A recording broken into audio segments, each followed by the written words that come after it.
بسم اللہ الرحمن الرحیم۔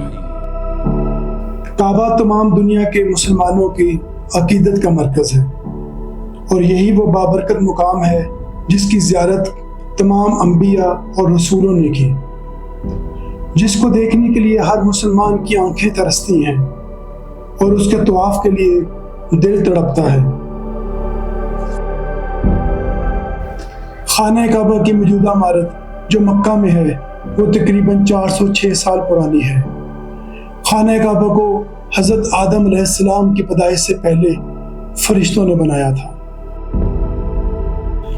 جب فرشتوں نے اللہ تعالیٰ سے کہا کہ انسان پیدائش کے بعد زمین پر فساد برپا کرے گا، تو اللہ تعالیٰ نے فرمایا جو کچھ میں جانتا ہوں تم نہیں جانتے۔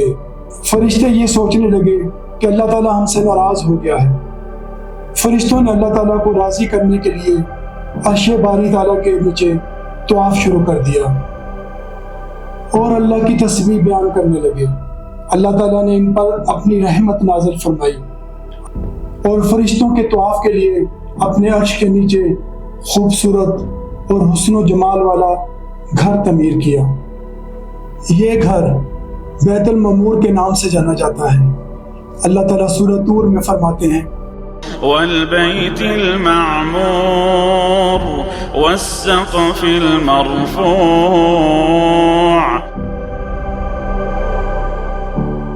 بیت المعمور فرشتوں کا کعبہ ہے جو 7ویں آسمان پر کعبہ شریف کے بالکل اوپر ہے۔ یہ آسمان والوں کا کعبہ ہے اور ہر روز 70,000 فرشتے اس کا طواف کرتے ہیں اور اللہ تعالیٰ کی تسبیح بیان کرتے ہیں۔ جو فرشتہ ایک بار بیت المعمور کا طواف کر لیتا ہے اس کو دوبارہ کبھی موقع نہیں ملتا۔ ہر روز نئے 70,000 فرشتے بیت المعمور میں حاضری دیتے ہیں اور عبادت کرتے ہیں۔ بخاری اور مسلم شریف کی حدیث میں ہے کہ نبی کریم صلی اللہ علیہ وسلم کو معراج کی رات بیت المعمور دکھایا گیا۔ بیت المعمور کے بعد اللہ تعالیٰ نے فرشتوں کو حکم دیا کہ زمین پر بیت المعمور کی طرح میرا گھر بناؤ۔ جس طرح بیت المعمور میں فرشتے طواف کرتے ہیں، زمین پر اسی طرح میرے بندے اس گھر کا طواف کریں اور میری عبادت کریں۔ فرشتوں نے اللہ کے حکم سے زمین پر سب سے پہلا خانہ کعبہ تعمیر کیا اور اس کا طواف کیا۔ سورہ آل عمران میں اللہ تعالیٰ فرماتے ہیں ان اول بیت وضع للناس للذی ببکۃ مبارکا وہدی للعالمین۔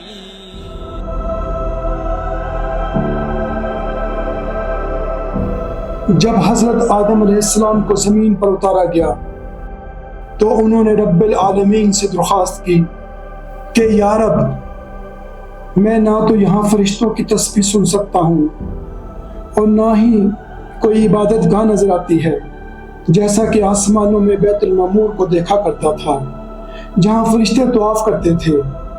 حضرت آدم علیہ السلام کی یہ فریاد سن کر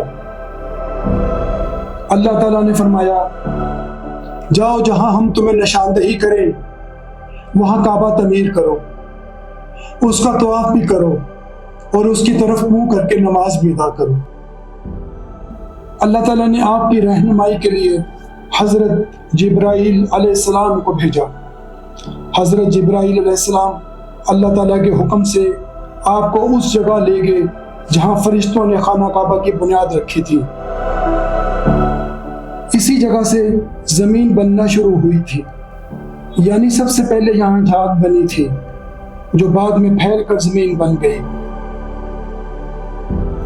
اسی جگہ پر آپ نے حضرت جبرائیل علیہ السلام اور حضرت اماں حوا علیہ السلام کی مدد سے خانہ کعبہ کو تعمیر کیا اور حکم الہی کے مطابق اس کا طواف کیا اور اس کی طرف منہ کر کے نماز ادا کی۔ وقت گزرنے کے ساتھ ساتھ خانہ کعبہ کی دیواریں کمزور پڑنا شروع ہو گئی، تو پھر حضرت آدم علیہ السلام کے بیٹے حضرت شیس علیہ السلام نے خانہ کعبہ کی مرمت مٹی کے گارے اور پتھروں سے کی۔ بعض روایت میں آتا ہے کہ اس کو دوبارہ تعمیر کروایا۔ جب حضرت نوح علیہ السلام کی قوم پر طوفان کا عذاب نازل ہوا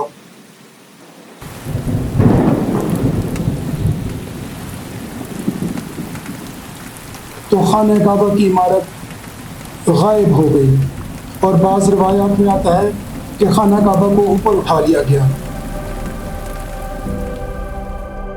اس جگہ پر نشانی کے طور پر صرف ایک سرخ رنگ کا ٹیلا رہ گیا تھا۔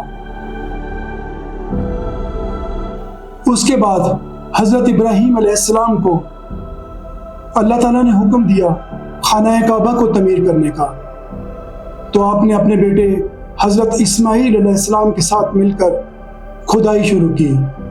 آپ کو وہ پرانی بنیاد مل گئی جہاں پر حضرت آدم علیہ السلام نے خانہ کعبہ کو تعمیر کیا تھا۔ آپ نے خانہ کعبہ کی عمارت بغیر چھت کے بنائی تھی، جس میں کوئی دروازہ نہ تھا۔ آپ نے خانہ کعبہ کی تعمیر میں 5 پہاڑوں کے پتھر استعمال کیے، جس میں طور سینا، جبل اولیاء، طور زیدہ، جبل جودی اور جبل ہیرا شامل ہیں۔ پھر حضرت جبرائیل علیہ السلام کی نشاندہی پر 2 پتھر ملے، جس میں سے ایک پتھر حجر اسود تھا اور دوسرا پتھر مقام ابراہیمی کے نام سے مشہور ہوا۔ نبی کریم صلی اللہ علیہ وآلہ وسلم کا ارشاد ہے،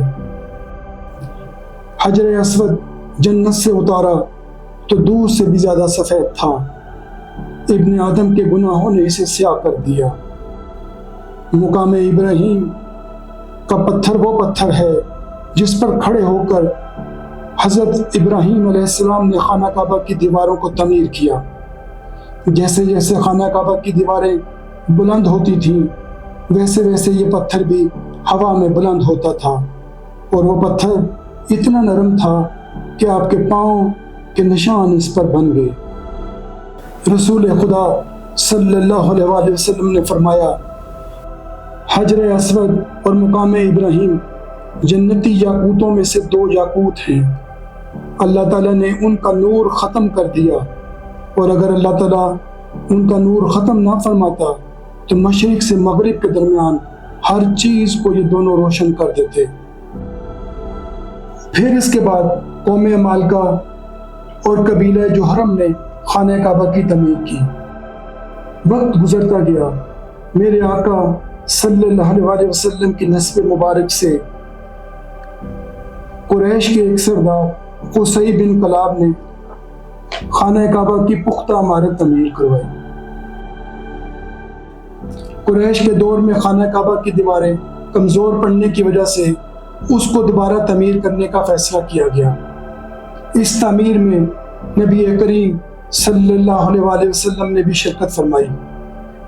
قریش کے پاس سرمایہ کی کمی ہونے کی وجہ سے خاتم کو خانہ کعبہ میں شامل نہ کیا گیا۔ پہلے کعبہ میں 2 دروازے تھے، مگر بعد میں ایک بنا دیا گیا اور زمین سے اونچا کر دیا گیا۔ اس کے بعد حضرت عبداللہ بن زبیر نے خانہ کعبہ کی تعمیر کروائی۔ یہ تعمیر حضرت ابراہیم علیہ السلام کی بنیادوں پہ تھی، اور دوبارہ سے خاتم کو خانہ کعبہ میں شامل کر دیا گیا، جس کو قریش نے چھوڑ دیا تھا۔ حجاج بن یوسف نے پھر سے خانہ کعبہ کو قریش والی تعمیر کے مطابق بنوایا، جو آج تک موجود ہے۔ جب خلیفہ ہارون رشید کی حکومت آئی تو انہوں نے خانہ کعبہ کو گرا کر دوبارہ سے حضرت عبداللہ بن زبیر کی تعمیر کے مطابق بنوانا چاہا، تو حضرت امام مالک بن انس رضی اللہ تعالیٰ عنہ نے فتویٰ دے دیا کہ بار بار گرانا اور بنانا ٹھیک نہیں، جہاں ہے اسی جگہ رہنے دیا جائے۔ پھر 1040 ہجری میں سلطنت عثمانیہ کے سلطان مراد بن احمد خان نے خانہ کعبہ میں سنگ مرمر کا پتھر استعمال کیا۔ خوبصورت چھت کے ساتھ نفاست والی دیواریں بنوائی۔ قیمتی ریشمی سیاہ کپڑا خانہ کعبہ پر ڈالا جس پر کلمہ طیبہ لکھا ہوا تھا۔ دوستو، اب ایک نظر مسجد الحرم کی توسیع پر بھی ڈال لیتے ہیں۔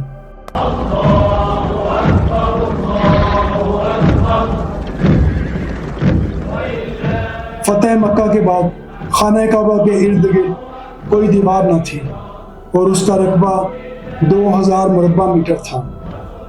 17 ہجری میں عہد فاروقی میں سیلاب کا پانی مسجد کے صحن میں بھر جانے کی وجہ سے حضرت عمر فاروق رضی اللہ تعالیٰ عنہ نے کعبہ کے ارد گرد دیوار بنوائی اور مسجد کے رقبے میں 500 میٹر کا اضافہ فرمایا۔ 26 ہجری میں حضرت عثمان غنی رضی اللہ تعالیٰ عنہ نے 1700 مربع میٹر کا اضافہ فرمایا۔ پھر حضرت عبداللہ بن زبیر نے توسیع فرمائی جس سے مکمل رقبہ 3300 میٹر ہو گیا۔ 137 ہجری میں خلیفہ ابو منصور نے 5300 مربع میٹر کا اضافہ کیا۔ 160 ہجری میں خلیفہ محمد المہدی نے 15000 مربع میٹر کا اضافہ کیا۔ خلیفہ المقتدر عباسی نے 1300 مربع میٹر کا اضافہ کیا۔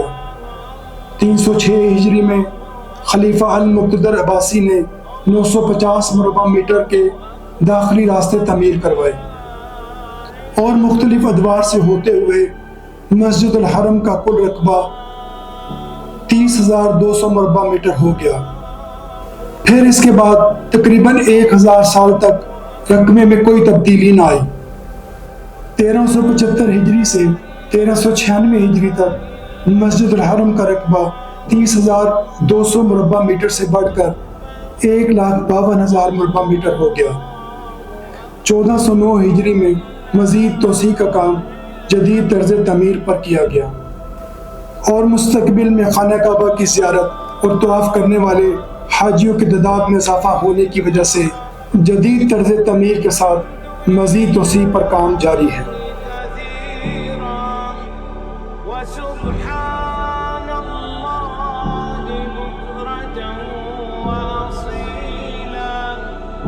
وصلى